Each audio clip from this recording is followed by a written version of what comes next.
ನಮಸ್ಕಾರ. ದೇವರಾಜು ಶಿವಪುರ ಯೂಟ್ಯೂಬ್ ಚಾನಲ್ಗೆ ಸ್ವಾಗತ. ಈ ಒಂದು ವಿಡಿಯೋದಲ್ಲಿ ಸಾಮಾಜಿಕ ಮತ್ತು ಶೈಕ್ಷಣಿಕ ಸಮೀಕ್ಷೆ 2025ರಲ್ಲಿ ನಾವು ಆಧಾರ್ KYCಯನ್ನ ಮಾಡಬೇಕಾಗತ್ತೆ.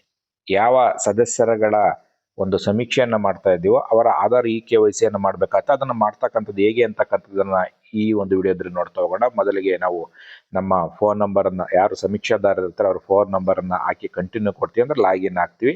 ಲಾಗಿನ್ ಆದ ನಂತರದಲ್ಲಿ ಈ ಮೇಲ್ಭಾಗದಲ್ಲಿ ಅವ್ರದ ಫೋನ್ ನಂಬರ್ ಬರುತ್ತೆ ಮತ್ತು ಅವರ ಹೆಸರು ಬರುತ್ತೆ. ಇಲ್ಲಿ ಅಲರ್ಟ್ ಆಗಿರ್ತಕ್ಕಂಥ ಮನೆಗಳ ಸಂಖ್ಯೆ ಎಷ್ಟು ಅಂತೇಳಿ ಬರುತ್ತೆ.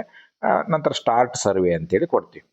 ಸ್ಟಾರ್ಟ್ ಸರ್ವೆ ಅಂತ ಕೊಟ್ಟಂಥ ಸಂದರ್ಭದಲ್ಲಿ ನಾವು ಆ UHID ನಂಬರನ್ನು, ಸಂಬಂಧಪಟ್ಟಂಥ UHID ನಂಬರನ್ನು ಸೆಲೆಕ್ಟ್ ಮಾಡ್ತೀವಿ. ಸೆಲೆಕ್ಟ್ ಮಾಡಿದ ನಂತರದಲ್ಲಿ type of ID ration card ಅಥವಾ ಆಧಾರ್ ಕಾರ್ಡ್ ಯಾವುದನ್ನಾದ್ರೂ ಕೂಡ ನಾವು ಸೆಲೆಕ್ಟ್ ಮಾಡ್ತೀವಿ. ಆದರೆ ರೇಷನ್ ಕಾರ್ಡನ್ನು ಸೆಲೆಕ್ಟ್ ಮಾಡ್ತಕ್ಕಂಥದ್ದು ಬಹಳ ಒಳ್ಳೆಯದು. ಒಂದು ವೇಳೆ ಆಧಾರ್ ಲಿಂಕ್ ಆಗಿದ್ರೆ ರೇಷನ್ ಕಾರ್ಡಲ್ಲಿ ಇರ್ತಕ್ಕಂಥ ಎಲ್ಲ ಸದಸ್ಯರ ಮಾಹಿತಿಯು ಕೂಡ ಆಟೋ ಪಾಪ್ಯುಲೇಟ್ ಆಗುತ್ತೆ, ಅಂದ್ರೆ ಆಟೋ ಫೆಚ್ ಆಗುತ್ತೆ. ಸೊ ಈಗ ರೇಷನ್ ಕಾರ್ಡನ್ನು ಟೈಪ್ ಆಫ್ IDಯಲ್ಲಿ ಕ್ಲಿಕ್ ಮಾಡಿದ್ವು ಅಂತ ತಿಳ್ಕೊಳ್ಳಿ.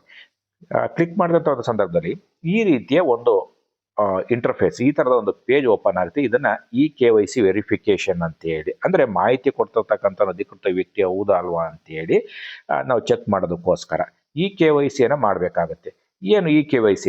ಈ ರೀತಿ ಒಂದು ಪೇಜ್ ಓಪನ್ ಆದಾಗ ಒಂದು ವೇಳೆ ನೀವೇನು ಮಾಡಬೇಕು, ಆ ಸದಸ್ಯರ ಒಂದು ಆಧಾರ್ ನಂಬರನ್ನು ಇಲ್ಲಿಗೆ ಎಂಟ್ರಿ ಮಾಡಬೇಕು. ಆಧಾರ್ ನಂಬರನ್ನ ಎಂಟ್ರಿ ಮಾಡಿ ಕೆಳಗಡೆ ಇಲ್ಲಿ ಈ ಬಾಕ್ಸ್ ಕಾಣುತ್ತಲ್ಲ, ಆ ಬಾಕ್ಸ್ ಮೇಲೆ ಟಿಕ್ ಮಾಡಿ ಹಿಂಗೆ ರೈಟ್ ಮಾರ್ಕ್ ಬರುತ್ತೆ.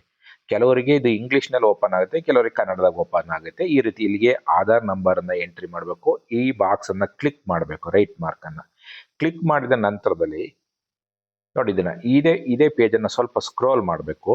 ಸ್ಕ್ರೋಲ್ ಮಾಡಿದಾಗ ಕೆಳಭಾಗದಲ್ಲಿ ಈ ರೀತಿ ಇರುತ್ತೆ ನೋಡಿ.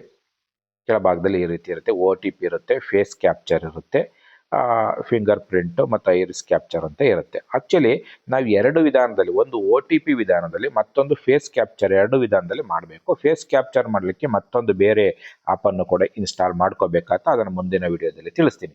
OTP ಮೂಲಕ ಅಂದರೆ ಮೊಬೈಲ್ ನಂಬರ್ ಇತ್ತು ಅಂದ ಸಂದರ್ಭದಲ್ಲಿ ನಾವಿಲ್ಲಿ ನೋಡಿ, ತಾವು ಗಮನಿಸ್ತಿದ್ದೀರಿ, ನಾನು ರೈಟ್ ಮಾರ್ಕ್ ಮಾಡಿದಾಗ ರೈಟ್ ಬಂತಲ್ಲ, ಬಾಕ್ಸ್ ಕ್ಲಿಕ್ ಆಯಿತು. ಇಲ್ಲಿ OTP ಅನ್ನೋದ್ರ ಮೇಲೆ ಕ್ಲಿಕ್ ಮಾಡಿ.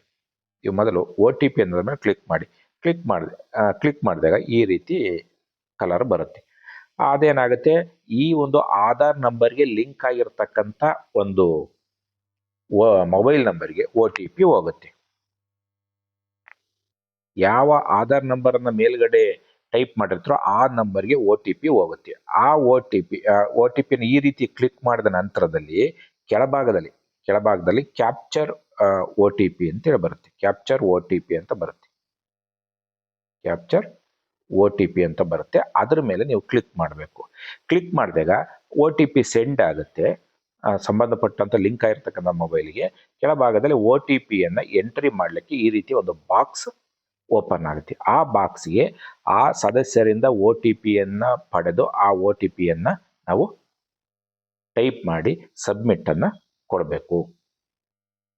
OTPಯನ್ನ ಎಂಟ್ರಿ ಮಾಡಿ ಸಬ್ಮಿಟ್ ಕೊಟ್ಟರೆ ಪ್ರೊಸೆಸಿಂಗ್ ಅಂತೇಳಿ ಬರುತ್ತೆ. ಬಂದ ನಂತರದಲ್ಲಿ ಆ ಕುಟುಂಬದ ಸದಸ್ಯರ ಎಲ್ಲ ಮಾಹಿತಿನೂ ಕೂಡ ಈ ರೀತಿ ಡಿಸ್ಪ್ಲೇ ಆಗ್ತಾ ಹೋಗುತ್ತೆ. ಆ ಕುಟುಂಬದಲ್ಲಿ ಎಷ್ಟು ಜನ ಇದ್ರು ಅಂತೇಳಿ. ಆ ನಂತರದಲ್ಲಿ ನೀವು ಕಂಟಿನ್ಯೂ ಬಟನ್ ಮೇಲೆ ಕ್ಲಿಕ್ ಮಾಡೋದರ